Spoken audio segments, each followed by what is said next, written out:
Welcome back to Pediatric. I'm Zach Hodges. And I'm Alice Shanklin. And today, we're doing part 2 of a fabulous conversation on high-frequency jet ventilation.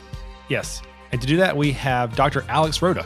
Dr. Rotta is a professor of pediatrics and the division chief of pediatric critical care at Duke University School of Medicine. He's an accomplished intensivist, educator, physician scientist, well over 100 publications with a focus on respiratory care in critically ill children. He authored a review on high-frequency jet ventilation that served as a foundation for today's episode.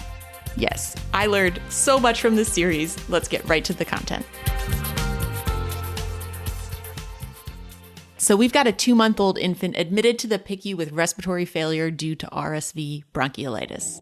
She's intubated and develops refractory hypercapnic and hypoxemic respiratory failure with pneumomediastinum while managed on conventional mechanical ventilation with peak pressures in the low 30s.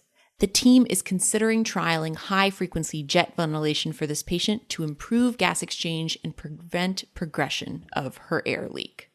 Now we're looking at our patient. If they continue to be hypercapnic despite our initial transition, how are we adjusting our settings to improve ventilation?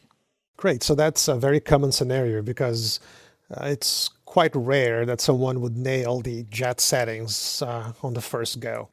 So if you recall, we chose a peak inspiratory pressure on the jet of 35 because it was higher than that on the conventional ventilator. The rate was 360 and the I time was 0.02 seconds. The conventional ventilator had a PEEP of 12, a pressure of 28, an I time of 0.6, and 5 sigh breaths per minute. So I'm really trying now to increase ventilation. And the primary way to increase ventilation on the jet ventilator is to increase the jet peak inspiratory pressure. That's a no-brainer. It's very intuitive. That's how you would do it on a conventional ventilator. But you are constrained because we started at a pressure of 35 and I already know where the wall is, and the wall is at 50. So is the patient's chest wiggling? Which sounds like too arcane of a measure, but really we live and die at the bedside by how much the chest is wiggling. So if the patient has poor wiggle, and I need to clear more CO2, for sure, increasing the peak inspiratory pressure will be the way to go. And I will go from 35 to 40, from 40 to 45, from 45 to 50. And sometimes in the older patients, we get to that threshold fairly quickly and then move on to other more desperate things. So it's easy to see how increasing the peak inspiratory pressure could help ventilation. Could you also improve ventilation by manipulating your I time or your rate?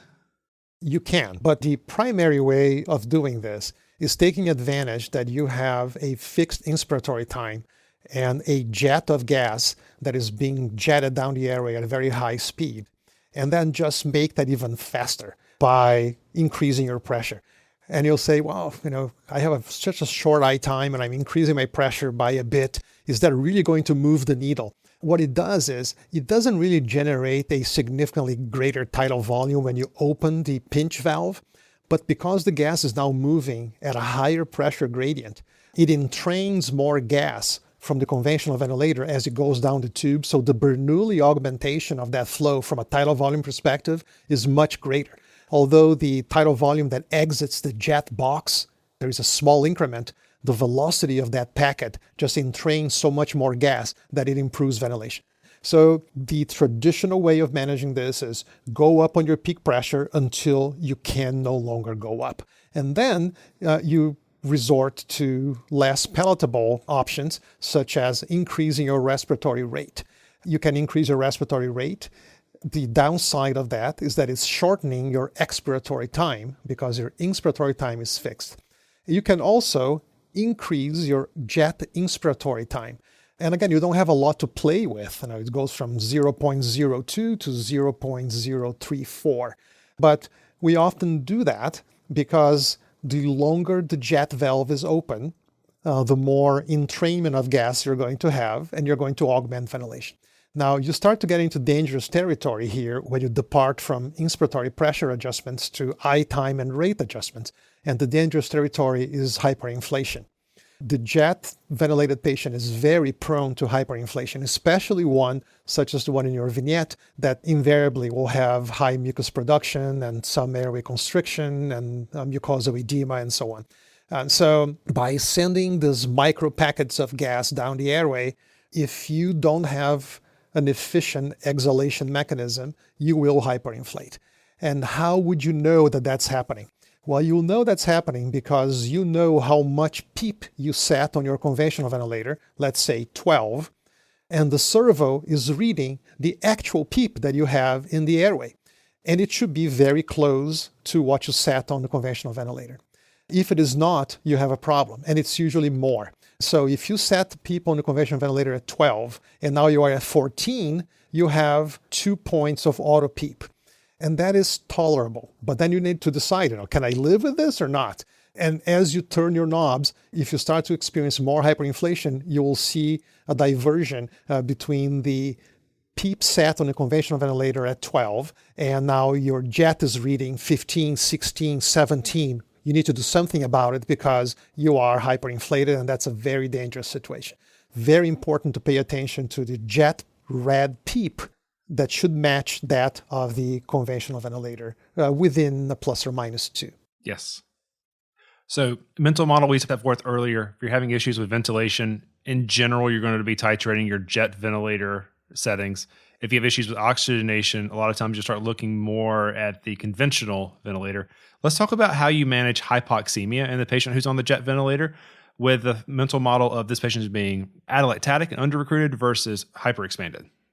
Great.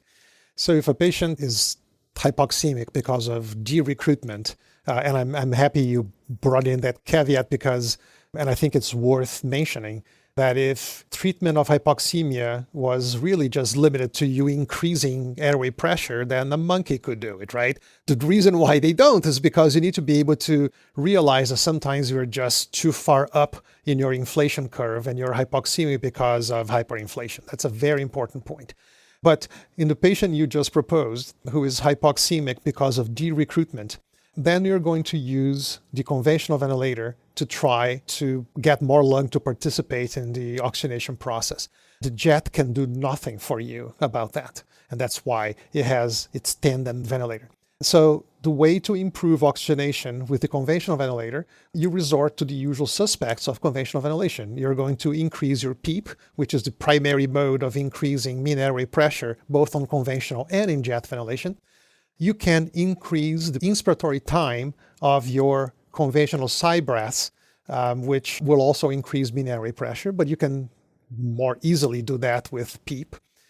And you can increase your FiO2. And that's pretty much it. The danger of doing this, and this is, again, try to imagine a pressure time curve here. The danger of you having the conventional ventilator come in for side breaths, and you now have PEEP that is going higher and higher, what you're really doing is squeezing the compartment between your jet peak inspiratory pressure and the PEEP. Because the peak inspiratory pressure of the jet is useful because it provides jets of gas against a pressure gradient, right? So if you have an airway pressure of 0, and you're shooting gas at 50 centimeters of water down the airway, then you have a major gradient and packets will move faster. As you start to add PEEP downstream, and you go from 0 to 5 to 10 to 15, now you're shooting 50 against that expiratory pressure of 15, so the gradient is lower. So you might get yourself into a point where to fix oxygenation, you're now deranging ventilation. Everything was perfect from a ventilation standpoint because you had a peak pressure of 50 and you had the I time that you wanted and your PCO2 was what you wanted it to be, but now the patient is hypoxic, you start dialing up the PEEP, and now things change because your ventilation will also change. So that is the constraint of the jet ventilator, is that oxygenation and ventilation are not independent like they are on the oscillator. With an oscillator, I can very precisely manage mean airway pressure, and that is completely independent from my ability to ventilate this patient. On the jet ventilator, those are more coupled because the main strategy to improve oxygenation vis-a-vis PEEP changes affect my ventilation in some inadvertent ways. Makes it seem like if you had this patient perhaps on a PEEP of 10 on the conventional and your jet peak pressures were 35. If you were to increase the PEEP by 2 to 3 to improve oxygenation, you'd also want to increase the high-frequency jet PIPs to maintain that delta. Is that right?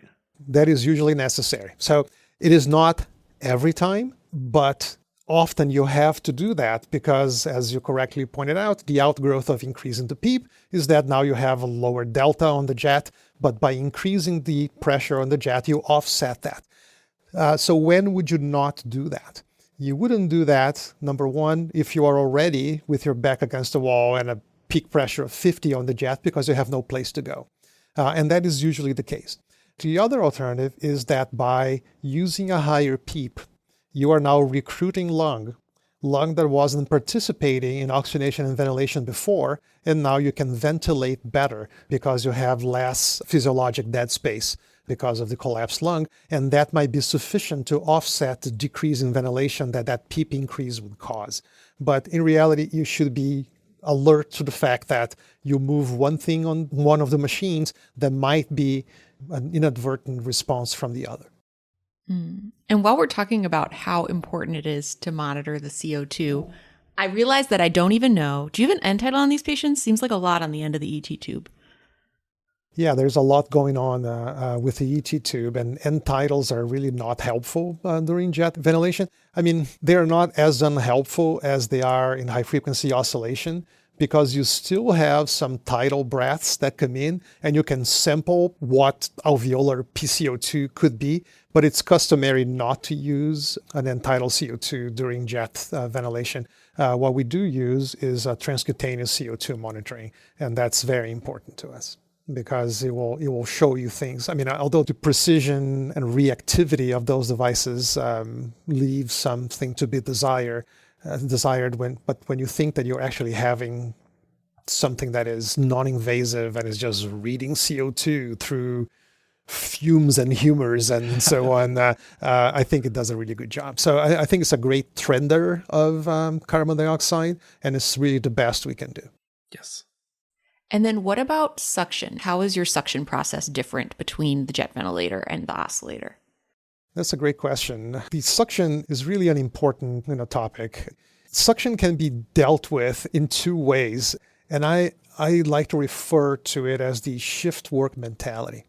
You've all experienced this, a patient on the oscillator, and you come into the ICU and your colleague was there overnight, and they say, oh, this kid is really sick, and we just put him on the oscillator. We're taking a beating over here. We finally stabilize things. We are on high pressures, but we're not on ECMO, so that's a win. But don't touch this patient because he does not tolerate suctioning. Okay, that is a big problem because they are going home and you are now going to be there for the next 24 hours, right? So there is no such thing as this patient does not tolerate suctioning because eventually they're not going to tolerate life, right? Mm-hmm. I mean, if you don't suction someone on the oscillator, they are going to accrue more secretions. And while they might look great under the conditions that your colleague left them, 6 hours down the line with mucus plugging and atelectasis and so on, you have no choice but to suction this patient. What you need to do is realize what it is you're doing when you're suctioning the patient, and that is you are creating very rapid and diffuse de-recruitment of a lung that had been meticulously kept open. So as long as you understand that, and you understand that by reconnecting this patient to the oscillator, you are not going to have the benefit of a tidal breath to reopen that lung, and it might take hours for someone to actually re-recruit, then you know what to expect. So in my practice, when we suction patients, either close suction in line with the oscillator, or if we are really in trouble when they're handbagging this patient for a while and doing recruit maneuvers and so on, and putting the patient back on the oscillator, I would always do a dynamic sustained inflation where I would take, say, the patient's on a mean airway pressure of 25 on the oscillator, and I've now gone through a suctioning procedure. I will reconnect the patient and take the mean airway pressure up by 10 points for about 30 seconds or so, and then I will bring it back down without crossing south of the set pressure so that I've now reopened that lung and I can ventilate the lung in the open position. For those of you that are part of the Prospect trial, you know that there is a very meticulous finding of ideal lung volume on the oscillator every time you do something where you ramp up the mean rate pressure and then you ramp it down and then you ramp it up again, trying to find that sweet spot. And that is all so that you can re-recruit lung that might have been lost in the recruitment. With the jet ventilator, that's a little bit different in that you can suction with impunity because you have on the backside of it a conventional ventilator that will give 5 breaths per minute as soon as you connect again. So you might desat a little bit when you first suction. Everyone loses lung volume if you create negative pressure inside of the chest for suction. There's no such thing as closed suction. You're going to have low pressure somehow. But the jet is more tolerant of that because, again, you have interspaced conventional breaths that actually take you to an open lung capacity, interspaced with the jet breath. So very different experience than with the oscillator. Yes. Dr. Rotta, what I would like to work into the conversation is some literature that we have informing our care. Like, this is fantastic expert guidance. Sure. So the literature part is one that is concerning because you would like something that is used in clinical practice to have the highest level of evidence. But that's really not the case with mechanical ventilators. Mechanical ventilators are devices. They have very stringent operational characteristics for approval, but they are not drugs. They are not meant, to ameliorate a certain disease. And although they do that, and very much the opposite at times, they are not considered under that optic for FDA clearance, for instance. So add that to the fact that there are commercial interests involved. So if a company has a ventilator that functions and it ventilates, and it's no worse than the alternative, and you've shown that to be the case, then there is no reason for you to keep doing trials as a company at the risk of actually having a negative trial and just tanking your business. So a lot of the device trials that have happened are good enough to show that it's non-inferior or that it works or that it's rescued people who historically have not been rescued and so on. Or you find niche applications like laryngeal surgery or care of the extreme premature or the patient with a serious air leak. And you find a niche and you get approval and then you make it available and people will get creative and use it for other things. So jet ventilation, just like high frequency ventilation, just like ECMO, just like any major technology we use, has been plagued by the lack of financial enthusiasm to really study it. Because in the end, you are left with, well, this is a lung protective strategy. I'm comparing it to another lung protective strategy. They are both protective. Hopefully, they're both going to protect. There's no news here. So the field is really scant in high quality literature. And I am as guilty as anyone else for contributing low quality studies, which are essentially observational data of this is how we do it, this is how we accomplished it, and yes, it can be done. But there's really nothing remarkable about jet ventilation that will separate it from expertly conducted conventional ventilation or high frequency oscillation that will say, I can only do this with the jet and therefore we're going to do a trial and everybody should be using it. This has been done in neonates at the early ages of jet ventilation. And just like the high frequency oscillator, when you introduce a new technique into clinical practice and sometimes a little too fast, people will start using it and you'll start to see adverse effects. Like for instance, in the late 80s, when high frequency oscillatory ventilation came into play and jet ventilation came into play, people would take neonates who were very sick with meconium aspiration or pulmonary hypertension, unable to clear CO2, unable to oxygenate. They would put them on a high frequency oscillator and then they would do just fine, great blood gases and so on. And then they would have a high incidence of intraventricular hemorrhage. And anyone who's ever watched a preemie being high frequency oscillated would say, obviously they're going to bleed. I mean, you're shaking this baby, like it's like it's a tumbler. But the reality is it has nothing to do with the noise or the shaking and everything to do with the fact that you take a baby with a fragile CNS vascular structures and you take their PCO2 from 70 to 25 And then you overshot, so you're going to go turn the knob and it goes to 50, and then you are not happy, then it goes to 30. And it's those swings of cerebral vasodilatation and vasoconstriction that are causative of intraventricular hemorrhages. And you've seen that with both devices. So trials have been done. They've shown that these devices can be as protective as the conventional devices used under expert hands. But I don't see a future of a large multi-center trial of studying jet ventilation to show that it's the same as another protective strategy. If you think of high-frequency oscillation, it took decades for adults with ARDS to put out a trial that was actually big enough and conducted well enough to show that it's no different than good lung protective conventional ventilation. And in fact, in some cases, worse. So I don't think there would be great enthusiasm for this. And I hate to say this because we use it, and I would love to see the best quality of evidence. But it's really just another tool in our toolkit.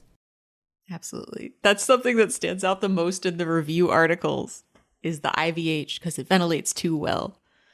But this is not something that people really thought about until not too far back. I can tell you that living through that in real time in the 90s, the oscillator was thought to be bad, not because of the blood gas swings, but because of it just being a powerful machine that shakes the individual that is receiving it. And is loud, and you'll have babies with little ear muffs, and it has nothing to do with that. Yeah. Thinking more about high-frequency jet specifically, this might be a good time to talk about pitfalls and complications. We've mentioned that the risk of hyperexpansion and gas trapping is certainly a pitfall. Are there other pitfalls or maybe common issues that we might run into when managing patients on the jet? Yeah, I think hyperinflation is really the one thing you have to worry about. And then once you start to get creative with settings because you can't ventilate the patient, I think that's when you get into trouble. So if you respect a short eye time and a reasonable frequency, and the inspiratory pressure is already dialed in because it's not going to let you go above 50. So it's very difficult to be injurious with the jet ventilator outside of creating unrecognized hyperinflation. So I think that's really the one thing you have to worry about. And would you diagnose hyperinflation just by chest x-ray, or are there more sophisticated, precise ways to do it? Yeah, I think that the finest way to assess hyperinflation is through the discrepancy between the PEEP that is read at the jet ventilator and the PEEP that you're setting on the conventional ventilator. So hyperinflation will always be associated with that. Now, you could say that a lung is hyperinflated, but you don't have dynamic hyperinflation, meaning you don't have trapping of gas inside of the lung, which is what we're trying to avoid here. If you really just have a lung that's wide open on chest x-ray, but your PEEP on the conventional ventilator is the same as that of the jet ventilator, then what you really have is a situation where you have too much PEEP. So then let's bring the PEEP down. So it's a combination of the auto PEEP that you are measuring by the discrepancy between the two machines and what you see on x-ray. They might be both present, one or the other, at any given time. And did you mention earlier that the jet ventilator will sort of truncate itself a little bit if your delta between the set PEEP and the servo PEEP is too high? You will not truncate as long as the pressure on the ventilator, the conventional ventilator, is lower than the set jet pressure. So the jet will go about its business of jetting through continuously, and the conventional ventilator will give a breath. And that breath will approximate the peak inspiratory pressure of the jet, but it should be lower. Because if it is the same or higher, the jet will say, wait a second, high pressure problem, I need to shut down, and it will shut itself down. So it will be a few uncomfortable seconds and alarms and so on, and it will happen every time that you have a conventional ventilator. Now, what is happening in the background is that even without shutting itself off, every time that you deliver a conventional ventilator breath, and it approximates the jet pressure, the delta pressure between the top of that conventional ventilator breath and the jet peak pressure is a narrow band. So the jet pulses that will happen during that time are not as exuberant as they are during exhalation. But you don't need them to be, because that is also the phase where there is a big packet of tidal volume moving down the airway. So that's how you live with that. But once you get to a point where you no longer need those side breaths, it's perfectly fine to just let them go and just run the patient on the jet, which is much more commonly done in the neonatal population. This might be a good time to talk about when our patient starts improving and weaning the jet ventilator. Alice, you want to update our case? Absolutely. So it's been about 3 days. Our critical broncholytic is finally improving. Our FiO2 is down to 30%.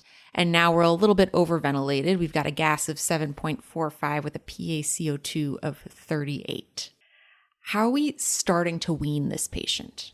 Yeah, this is a great question because you've gotten to where you wanted to be. And so now it's time to de-intensify.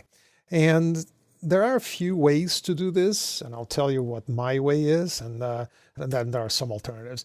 So clearly what you need to do here is start to lower your peak inspiratory pressure because this patient does not need so much ventilation assist as you had before. You will start to decrease the peak inspiratory pressure on this jet ventilator while also paying close attention to your peak inspiratory pressure on the conventional ventilator because, again, you don't want to start to create interruptions. So you decrease that on both. And then you will get to a point where you can do one of two things. And that point might be, I don't know, depending on patient size, peak inspiratory pressure of 30 or 25. Certainly at a peak inspiratory pressure of 20 on the jet, you are primed to do a spontaneous breathing trial. So what I would do is I will start decreasing the peak inspiratory pressure. And at some point, I will make a decision. Am I going to extubate this patient from the jet, or am I going to transition this patient to a conventional ventilator so that we can go through our usual extubation readiness bits? And there is no right or wrong to that. I tend to try to move patients on the jet if they are small. So a baby with congenital diaphragmatic hernia, I would be more enthusiastic about not transitioning to conventional ventilation and just staying on the jet, in which case I would abolish the side breaths. I would start decreasing my peak inspiratory pressure. And when I get to a peak inspiratory pressure of about 20, I will just put this patient on CPAP. And do a spontaneous breathing trial. And if they are doing okay, I will just extubate. Most often, though, that's not the case in our units, and we will decrease the inspiratory pressure on the jet to about 20, 25, 30 sometimes. And what I can do is I can test the waters with the conventional ventilator. I can essentially pause the jet ventilator and use the conventional ventilator as I would normally. So I would say I'll set that conventional ventilator with a PEEP of, 6 and a delta of 15. And I flip that patient into some pressure control mode and I see, that's giving me 8 per kilo tidal volumes and my end tidal is fine and the patient is not hypoxemic. So I said, okay, well, no need for the jet anymore. I can use very low settings to ventilate and oxygenate this patient. And now you separate. And then just rapidly move into a spontaneous breathing trial in the next day or so, and you're extubated. If you fail, if you overestimated your capabilities there, and you think you can transition, but now the only thing that will sustain this patient on the conventional ventilator is a peak inspiratory pressure of 28 and a PEEP of 10 and a rate of 30 and an FiO2 of 60, well, then you don't really have a lot of wiggle room here. So maybe you should give it a couple more days.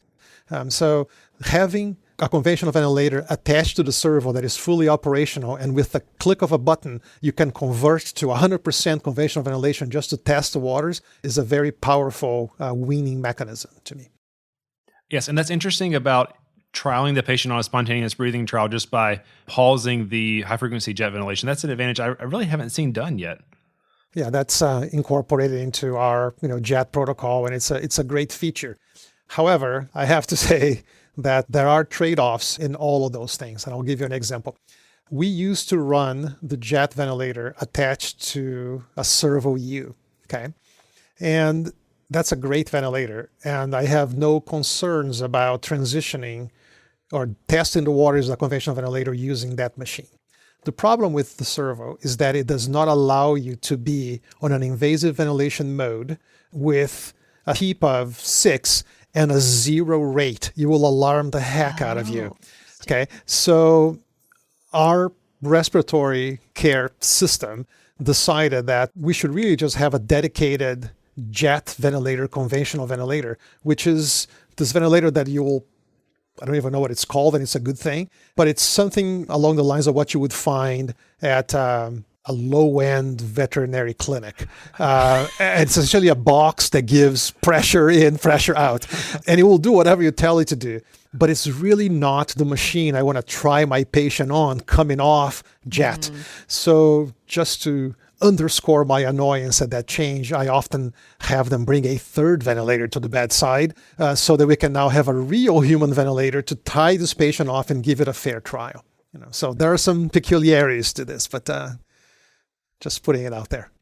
I would definitely want to recognize one of the ventilators in the room, Before we have Alice maybe give you your final question, one thing that I wanted to ask, it seems like at your center, you have a robust protocol that's maybe driven or very much influenced by your respiratory therapists to provide jet ventilation to these patients. I can see value in that because it's not a common mode of ventilation, except I think about where I am currently. Would like to just give you the opportunity to speak about maybe the importance of these protocols or what you've learned in using these protocols, something that you can share with us. Yeah, so a lot of these protocols preceded me here at Duke, and there was a heavy hand of my good friend and predecessor, Ira Cheifetz, who did some of the groundwork. And of course, we made adjustments, revamped the protocols and so on. But really, I think there are two messages that I've learned. One is that when you surround yourself with really capable, smart people, good things happen. And the respiratory therapists here at Duke are world class. This is the most robust, highly specialized respiratory care department I have ever worked with. And I've worked with amazing respiratory therapists in the past, but just as a syncytium of humans that are working all towards the same goal, I have never seen anything like I've encountered here. So it makes my job as a division chief and also director of pediatric respiratory care a lot easier because the human material is incredible. And also, a lot of that human material comes here because they can practice at the top of their license. The autonomy that our therapists have is second to none because we are practicing within the confines of protocols that have been mutually agreed upon. So I don't have to obsess about every item of the ventilator because I know that my therapists are doing it, or they're going to come to me if we need to deviate, because that is the agreement. If you're going to get creative, I need to be involved. And so there is great benefit to that. We have protocols for oscillation, for conventional ventilation, for ECMO, for jet, and it has served us, very well, especially in an age where a lot of our respiratory therapists were new faces during COVID with all travelers and so on. And so you can come into a system like ours and it's turnkey as long as you follow the rules. I think it's invaluable. You should not practice jet ventilation I prefer to do it this way. It should not be a preference. You do it so sparingly that when you do it, you need to do it the same way or you're never going to be able to understand what you're doing. Oh, absolutely. Well, Dr. Rotta, this conversation had everything. It had FDA device regulations. It had moving to Western New York, all types of respiratory failure. Flip phones. It had flip phones. It had trend forecasting. Anything you'd like to enforce before we close out from today? No, I think just a parting message would be, if you don't do jet ventilation, that's perfectly fine. There are people who go through their entire careers without using it, don't think it's necessary, and that's fine. That's perfectly acceptable. There are other alternatives.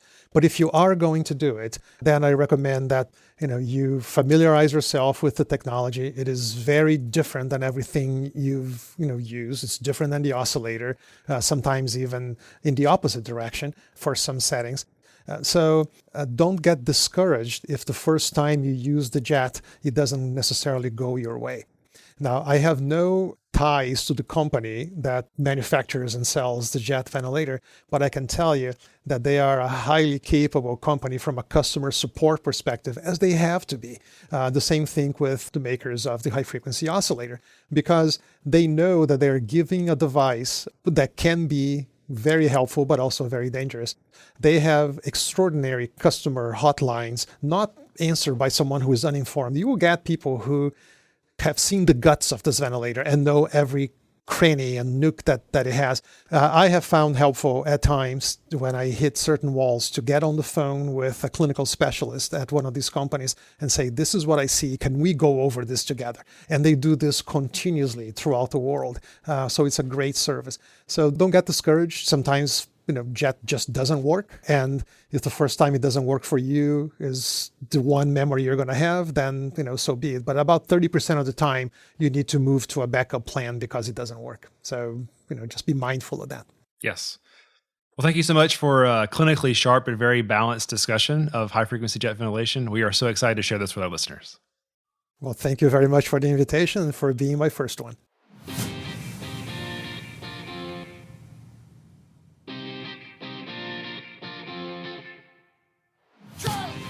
And thank you for listening to this episode of PedsCrit. Please remember that all content during this episode is intended for informational and educational purposes only. It should not be used as replacement for medical advice. The views expressed during this episode by hosts and our guests are their own and do not reflect the official position of their institutions. If you have any comments, suggestions, or feedback, you can email us at pedscriptpodcast@gmail.com or find us on Twitter @CritPeds and @PedsCrit on Instagram for real-time show updates. If you enjoyed the show, please subscribe, rate, and review in your favorite podcasting application and share with your colleagues. Also, if you'd like to support the making of the podcast, please see the description for Venmo information and how to become a Patreon. Any donation will be appreciated. Thank you again for listening, and goodbye.